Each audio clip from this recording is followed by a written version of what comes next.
ओम श्री वेद पुरुषाय नमः। नमस्कार। अच्छा जी, आज आरंभ किया जाता है। आज की कक्षा है कक्षा नंबर 33, क्लास 33, और भगवत गीता जी की कक्षा है श्री शंकराचार्य जी के भाष्य के अनुसार। तो आरंभ करते हैं। ओम श्री सीतारामचंद्राभ्याम नमः। नमो गुरुभ्यः।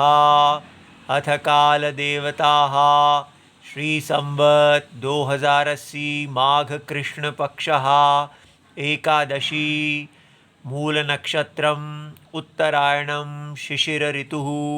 ओम तत्सत श्री शंकराचार्याय नमः। अच्छा जी, सिंहावलोकनम माने लुकिंग बैक, रिवीजन। तो कल हमने जो किया था उसमें क्या प्रश्न था? भगवान जन्म रहित माने अजहा रहते हुए जन्मवान कैसे दिखते हैं? तो ये जो टॉपिक है ये बहुत महत्वपूर्ण है। ये ही इस वैदिक धर्म को पूरे सब रिलीजन्स जो हैं ईसाई इत्यादि उन सब से अलग कर देता है, क्योंकि यहाँ पर सत्य और असत्य, सत्य वस्तु जब असत्य अज्ञान दृष्टि से देखी जाती है तो वो कारणत्व को प्राप्त हो जाती है। जैसे रस्सी अज्ञान दृष्टि से देखी जाती है तो वो सर्प कारणत्व को प्राप्त हो जाती है, point of view of ignorance. तो इसलिए ये सारा का सारा शास्त्र अग्रहणम और विपरीत ग्रहणम पे आश्रित है। अग्रहणम माने इग्नोरेंस ऑफ फैक्ट, विपरीत ग्रहणम माने mistake, error about the fact. तो इसलिए कैसे सत्य का सत्य सत्य ही रहता है, लेकिन अज्ञान दृष्टि पे देखे जाने पर वो जगत का कारण हो जाता है और सारे जगत को धारण करता है, और जब ज्ञान दृष्टि पर देखने पर वो जगत की बाधा हो जाती है। ये हमने कल अच्छी तरह देखा, और कल का जो भाष्य था वो बहुत ही गहरा था। आपको उसको अच्छी तरह रगड़ना चाहिए, समझना चाहिए, ठीक है? तो उसमें जो कल के भाष्य में ये बताया गया था कि भगवान, यहाँ पर हमने देखा था कि एक भगवान का अंश है जो उनका सत्य अंश है, ठीक है, वो है दृष्टा का भाव, और दूसरा जो वो असत्य अंश धारण करते हैं जो था दृश्य का भाव। तो दृष्टा और दृश्य, जिसको हम देही और देह कह रहे हैं, देही दृष्टा है और देह दृश्य है। तो ये देह और देही दोनों मिलने से ही सारी सृष्टि होती है।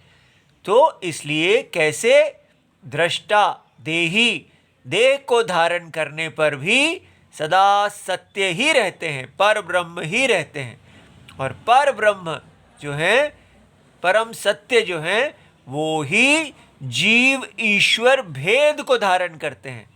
अभेद आत्मा जीव ईश्वर भेद को धारण करते हैं। विराट के अंदर, विराट शरीर के अंदर जीव ईश्वर भेद है। यह आपको समझना है कि एक ही विराट शरीर है, वो ईश्वर का शरीर है, और उसी शरीर के अंदर अनेक जीवों के शरीर हैं। तो इन विराट जीव ईश्वर भेद को धारण करने वाले अभेद दृष्टा देही परमात्मा हैं, ठीक है? इस शरीर को हम ज्ञान से बाधित करते हैं। ये आपको अच्छी तरह समझ में आना चाहिए कि भगवान का ये शरीर जो है कैसे माया शरीर है, कैसे अविद्या कल्पित शरीर है, और ये शरीर के आने से भगवान किसी भी प्रकार से, सत्य जो है वो किसी भी प्रकार से कंटामिनेट अर्थात दूषित नहीं होता, ठीक है? अब हम आज का विषय आरंभ करते हैं। आज का विषय जो है वो है पैराग्राफ नंबर 8, ठीक है? तो वो क्या है ये देखिए। ये जो कल हमने ये 6, 5, 6, 7 ये पेज, ये बुक जो है आप भगवत गीता नंबर 10 है और इसमें श्री शंकराचार्य जी का भाष्य है। ये गीता प्रेस की बुक है। ये हम अब इसको हम 8 कह देते हैं। ये जो 8th पैराग्राफ है, इसको आज जो यहाँ से लेके यहाँ तक है, इस पैराग्राफ को अब हम देखेंगे। ठीक है, तो अब हम इसको पढ़ लेते हैं। स्वप्रयोजन अभावे। ठीक है, यहाँ प्रयोजनाभावे लिखा है। ये 2 शब्द मिल जाते हैं तो समास होता है। तो आपको धीरे धीरे हम पढ़ रहे हैं। स्वप्रयोजन अभावे अपि भूत अनुजिघृक्षया वैदिकं हि धर्मद्वयम् अर्जुनाय शोक मोह महोदधौ निमग्नाय उपदिदेश। गुणाधिकैः हि गृहीतः अनुष्ठीयमानः च धर्मः प्रचयं गमिष्यति। ठीक है, तो स्वप्रयोजन, अपने किसी सेल्फिश मोटिव, अपने किसी स्वार्थ के नहीं होने पर, अभावे नहीं होने पर भी, भूत अनुजिघृक्षया, सभी जीवों को, संसार को धर्म में स्थापित करने के लिए भगवान ने वैदिकम ही, वेद में कहे हुए 2 धर्म जो है, धर्म द्वयम, निवृत्ति धर्म और प्रवृत्ति धर्म, अर्जुनाय, अर्जुन के लिए, जो शोक और मोह के महाउदधौ, महासमुद्र सागर में निमग्न, ऐसे अर्जुन जो पूरी तरह उसमें डूबे हुए थे, उनके लिए उपदेश किया था, उपदिदेश। ऐसा क्यों? क्योंकि गुण अधिक ही, जिन लोगों में गुण अधिक होता है, ठीक है, वो यदि इसको ग्रहण करें, ही गृहीतः, धर्म को ग्रहण करें और अनुष्ठीयमान, और उसका अनुष्ठान करें, तो धर्म प्रचयम, विस्तार को प्राप्त हो जाएगा। ऐसा भगवान ने सोचा। इसीलिए अर्जुन को, क्योंकि वो अधिक गुण वाले थे, उनको ये धर्म बताया। ठीक है, ये हमने इसको शब्द के अर्थ से देखा। अब हम इसको प्रश्नों में बदलकर विस्तार से देखेंगे। ठीक है, देखिए ये हमारे देश का पढ़ने का कैसा तरीका है कि हम उसको एक एक क्वेश्चन तरीके से बना लेते हैं, ताकि अब हम देखिए, पहला प्रश्न है भगवान कृष्ण जी ने अपने किस उल्लू को सीधा करने के लिए, for serving which selfish ends, Bhagavad Gita ji का उपदेश किया। ठीक है, तो भगवान का कोई स्वार्थ तो होगा। हर कार्य किसी स्वार्थ की सिद्धि के लिए होता है, निस्वार्थ कार्य तो कोई होता ही नहीं है। जिसका कोई स्वार्थ ही नहीं है वो कुछ करेगा ही नहीं। तो भगवान का क्या स्वार्थ था? तो उसका उत्तर भगवान शंकराचार्य जी देते हैं, स्व प्रयोजन अभावे अपि। ठीक है, भूत अनुजिघृक्षया, जहाँ ये डैश लगा है माने ये समास है, तो हमने उसको आपके लिए तोड़ दिया है। ये समास है और संधि हुई हुई है, समास और संधि, प्लस माने संधि, डैश माने समास। तो स्वप्रयोजन अभावे, अपना कोई भी प्रयोजन, अपना कोई भी सेल्फ इंटरेस्ट नहीं होने पर भी, अर्थात पूरी तरह अनसेल्फिश है भगवान, उनका कोई सेल्फ इंटरेस्ट नहीं है, फिर भी भूत अनुजिघृक्षया, तो उन्होंने ऐसा किया। ये उपदेश जो क्यों किया भगवत गीता जी का? क्योंकि वो उनमें अनुजिघृक्षा थी। तो अनुजिघृक्षा क्या है ये हम देखते हैं। स्वार्थ के अभाव होने पर भी धर्म मार्ग से भटकते हुए जनों को पुनः धर्म मार्ग पर पकड़ कर डालने की इच्छा से। ये अनुजिघ्रिक्षा, जिघ्रिक्षा का अर्थ है डिजायर टू सीज, पकड़ लेने की इच्छा, जो उसको जिघ्रिक्षा कहते हैं। और अनु माने जैसे पीछे। तो जब उन्होंने देखा कि वो भटक रहे हैं तो उनको पकड़ लेने की जो इच्छा है, पकड़कर वापस सुरक्षित करने की जो इच्छा है, वो हुई अनुजिघ्रिक्षया। जैसे माता अपने बच्चे को जैसे ही देखती है कि वो असुरक्षा के क्षेत्र में जा रहा है तो तुरंत उसको पकड़ने की उनमें इच्छा आती है, डिजायर टू सीज, जिघ्रिक्षा। ठीक है, इसी प्रकार भगवान में पितृभाव है। तो हम कहते हैं, लेकिन ये तो रिलीजन में भी देखा जाता है। शेफर्ड वो अपनी शीप को कहीं दूर नहीं जाने देता, हमेशा अपने पास रखता है। तो भेड़ को रक्षा करने वाला, बकरियों का पालने वाला, ऐसा वहाँ भी कहा गया है। नहीं, यहाँ पर भगवान और भगवान की प्रजा अभेद है, उसमें अलग अलग नहीं है। ये बहुत समझना है। भगवान के विराट शरीर के अंदर ही सारे जीव हैं, इसलिए सारे जीव मानो जैसे भगवान के ही अपने अंग हैं। तो आपका हाथ कुछ गलत करने लगता है तो हाथ की आत्मा उस हाथ को रोकती है। जब हमारी इंद्रियां मनमानी करने लगती हैं तो हम उन इंद्रियों को वश में करते हैं। इस प्रकार भगवान इस सारे शरीर की, ये पूरा जगत भगवान का शरीर है और इस सारे शरीर की वो आत्मा है। और वो अपने शरीर को ही देखते हैं कि ये मेरा माया शरीर, ये भी असली शरीर नहीं है। ये जो मैंने असत्य रूप माया शरीर धारण किया हुआ है, ये जो है इसका वर्धन कैसे हो, इसमें कैंसर कैसे होने लगा है, इसमें रोग कैसे आने लगा है, इसको कैसे स्वस्थ किया जाए, उस शरीर को बार बार आत्मा स्वस्थ करने के लिए इस प्रकार शरीर धारण करती है। ये बात आपको, और वो शरीर भगवान के विराट शरीर के अंदर ही होता है। इसलिए आपको समझना है, एक तो है सत्य, फिर एक है विराट शरीर, और उस विराट शरीर के अंदर अनेक अवतार आते हैं। तो इसलिए कहाँ कहाँ क्या है ये हमको समझ में आना चाहिए। ठीक है, अब हमको यहाँ अच्छी तरह समझ लेना है कि क्वेश्चन है, why Krishna ji has no axe to grind. स्वार्थ का अभाव क्यों है उनके अंदर? क्यों आप कहते हैं, वो तो हर व्यक्ति कहता है जी मैं तो आपका भला चाहता हूँ, मेरा कोई स्वार्थ नहीं है, पर स्वार्थ तो होता है। आप कैसे कह सकते हैं कि भगवान कृष्ण में कोई स्वार्थ नहीं है या नारायण में कोई स्वार्थ नहीं है?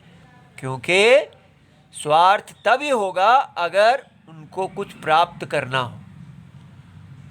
सत्य को असत्य से कुछ भी प्राप्त नहीं करना है। ये अच्छी तरह समझ लीजिए कि भगवान जगत की आत्मा जिस विराट शरीर पूरे यूनिवर्स को धारण करते हैं, वो यूनिवर्स एक कल्पना है, अज्ञान के कारण उनमें प्रतीति मात्र है, जैसे रस्सी में सर्प। अब बताइए उस रस्सी को अपने सर्प शरीर के द्वारा क्या प्रयोजन होगा? वो भगवान ज्ञानी हैं, उनको दिखता है कि मेरे अंदर ये प्रतीति दिख रही है, लेकिन तो वो अगर प्रतीति दिख रही है तो फिर वो कुछ करते क्यों हैं? वो कुछ नहीं करते। यही हमने पिछली बार देखा कल, वो अकर्ता हैं। तो फिर कर्ता कैसे हो गए? कर्ता होते हुए प्रतीत होते हैं। तो फिर वो डिसीजन कैसे ले लेते हैं कि मुझे लोगों का ध्यान रखना है? अगर एक स्वप्न है तो वो स्वप्न को ऑल्टर थोड़ी कर पाएंगे। अगर स्वप्न के केवल साक्षी हैं तो उसमें इंटरफेयर नहीं कर पाएंगे। स्वप्न तो अपने आप ही जो है अपने ऑर्डर से चलेगा। हाँ, ऐसा ही है। भगवान किसी भी प्रकार का कोई हस्तक्षेप, सत्य कोई हस्तक्षेप नहीं करता असत्य में, फिर भी असत्य को पूरी तरह सत्य ही धारण करते हैं। असत्य का कोई अस्तित्व ही नहीं है। असत्य का कण कण वास्तव में सत्य ही है। ये बहुत ही गहरी बात है समझने की कि उसका कोई अस्तित्व ही नहीं है।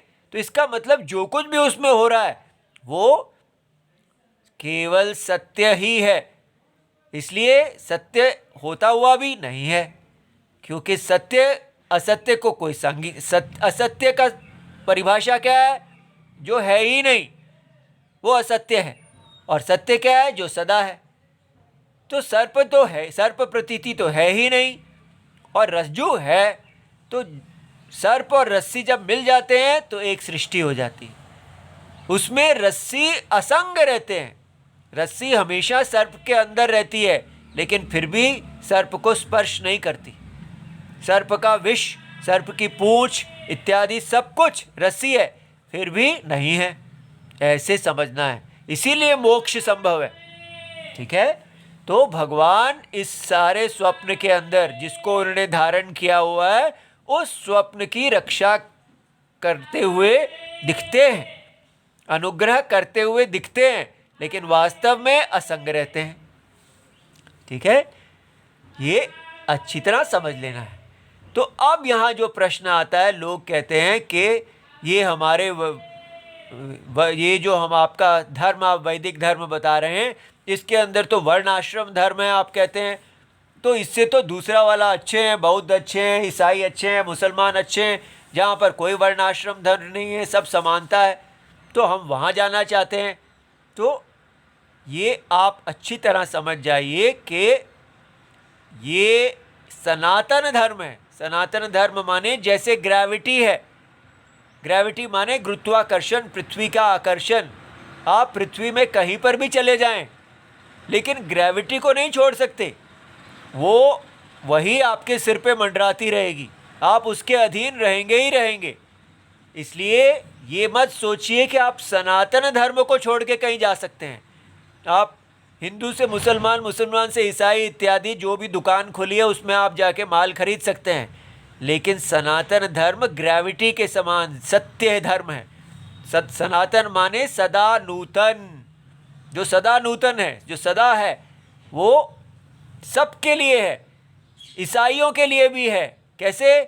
जैसे गैलीलियो है, उन्होंने जब कहा था कि पृथ्वी जो है वो पूरे यूनिवर्स की सेंटर नहीं है, केंद्र नहीं है, और पृथ्वी तो चक्कर लगाती है सूर्य के आसपास, तो ईसाई पोप जो थे उन्होंने उनको मृत्युदंड दिया, और उन्होंने, गैलीलियो ने अपनी सत्य को नहीं छोड़ा, मृत्यु को स्वीकार कर लिया।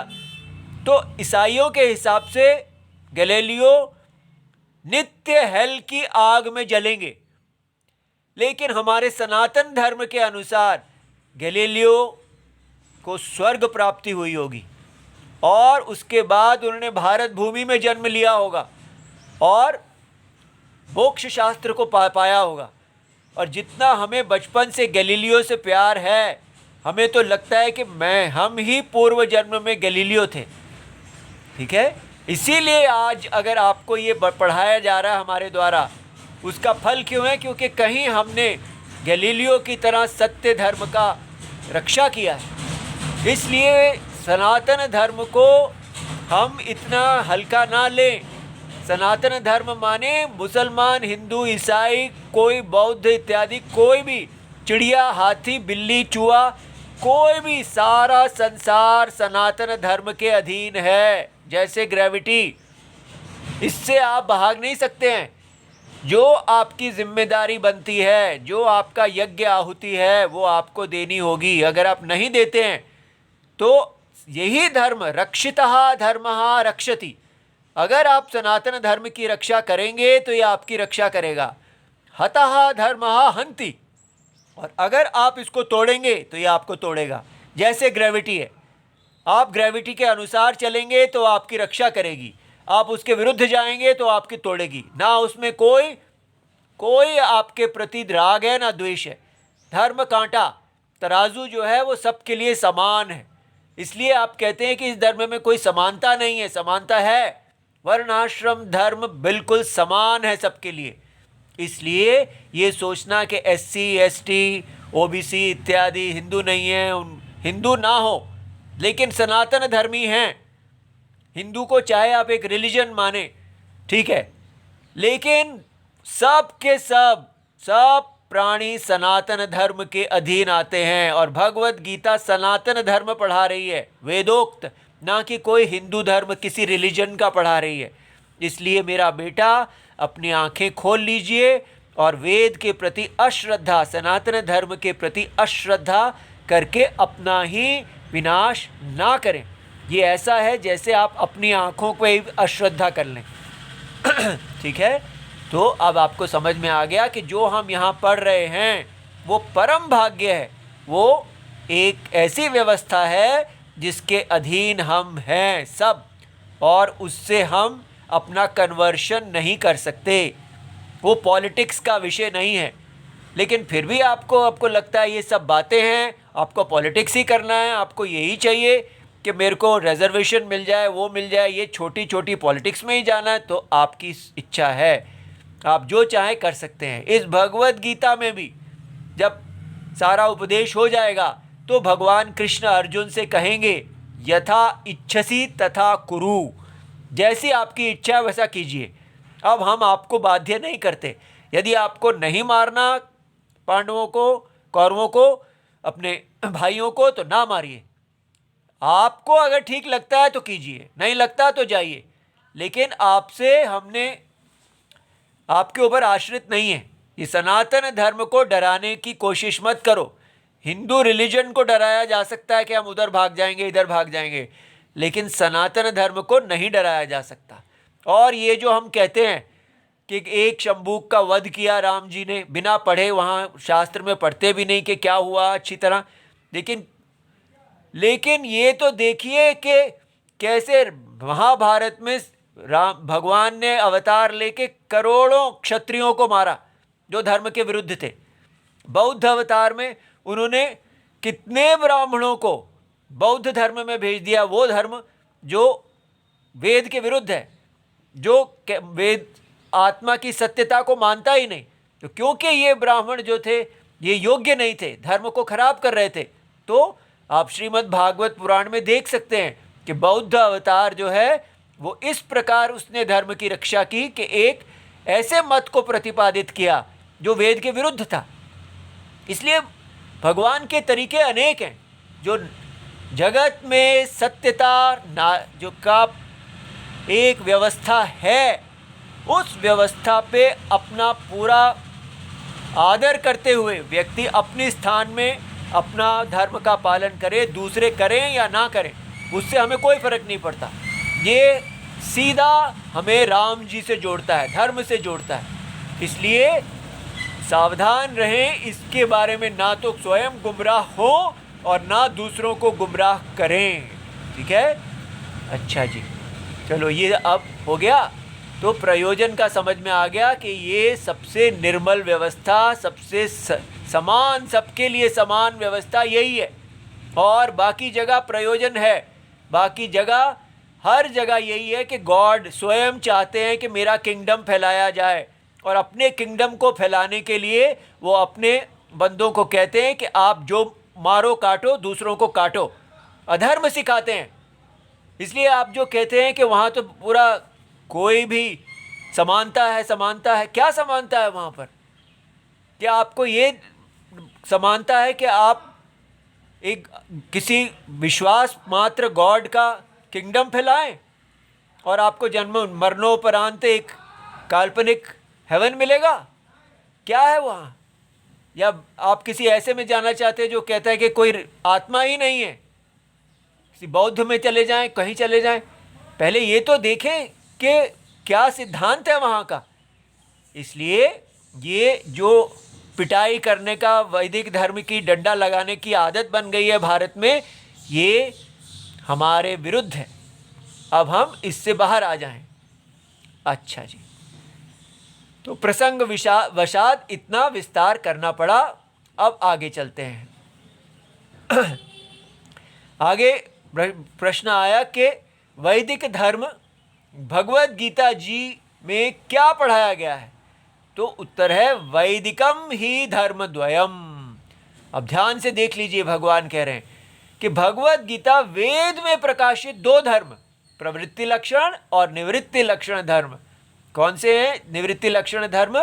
ज्ञान वैराग्य लक्षण।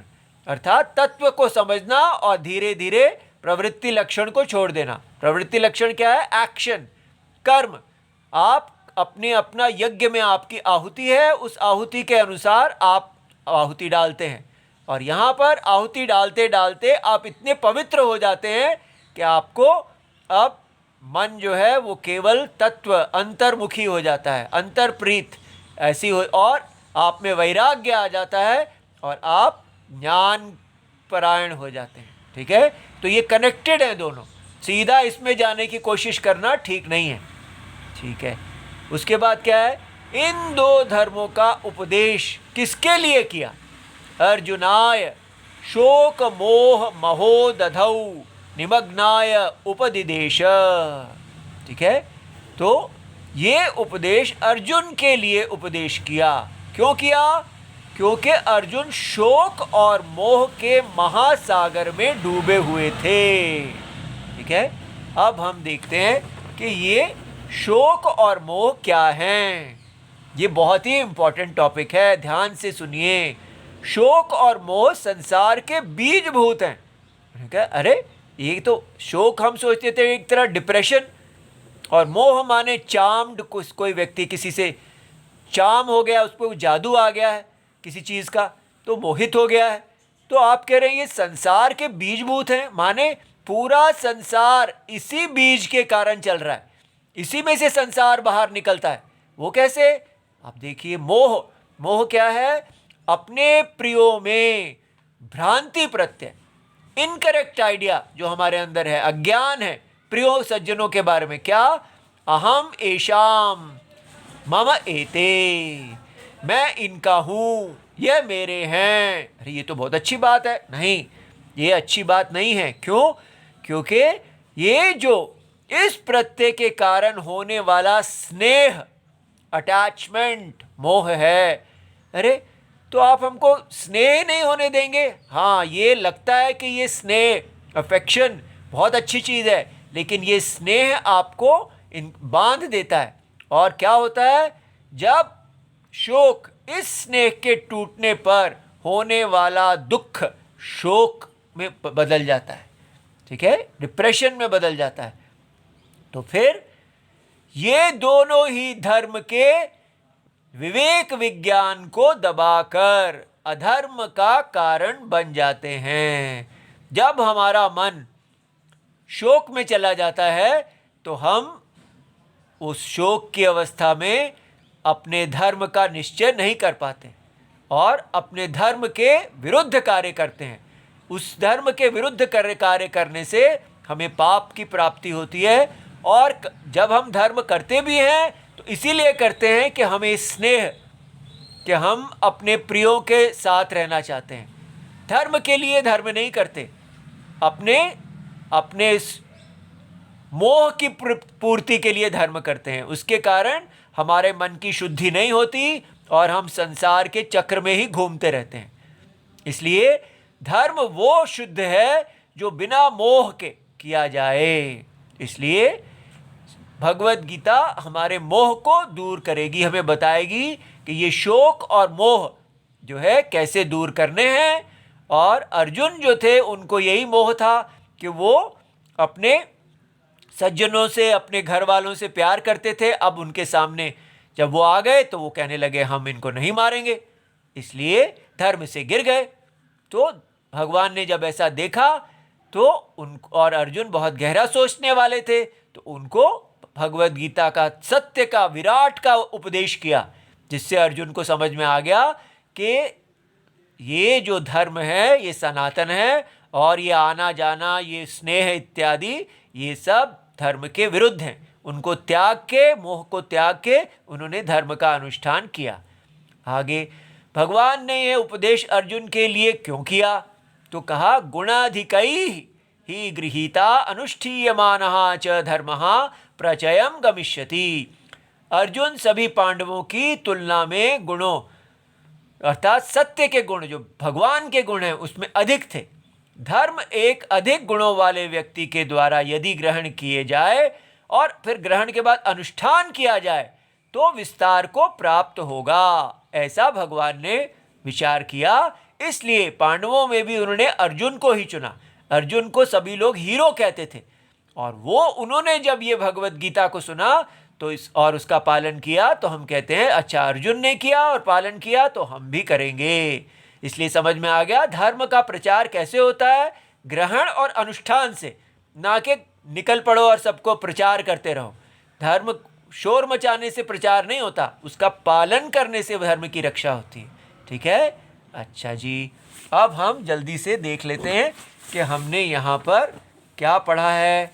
अब हमने ये देखो ये वाला पैराग्राफ पढ़ा है, स्वप्रयोजन अभावे, अपना प्रयोजन अभाव, कोई ना प्रयोजन ना होने पर भी, भूत अनुजिगृक्षया, सबके संसार को पकड़ने के लिए, उनको धर्म में वापस लाने के लिए, वैदिकम ही धर्म द्वयम, वेद में कहे हुए दो धर्म, प्रवृत्ति और निवृत्ति लक्षणम, अर्जुनाय, अर्जुन के लिए, शोक मोह महोदधौ, शोक और मोह के महासागर में निमग्नाय, डूबते हुए अर्जुन को उपदेश किया, गुण अधिकई ही, जिसमें अधिक गुण होते हैं, ही गृहीतः, अनुष्ठीयमानः च, ग्रहण करना और अनुष्ठान करने से ही धर्मः प्रचयं गमिष्यति इति। धन्यवाद। इति सर्वं शिवम। WhatsApp number 8577055977। स्वामी नित्यानंद सरस्वती जी। जय जय सीताराम।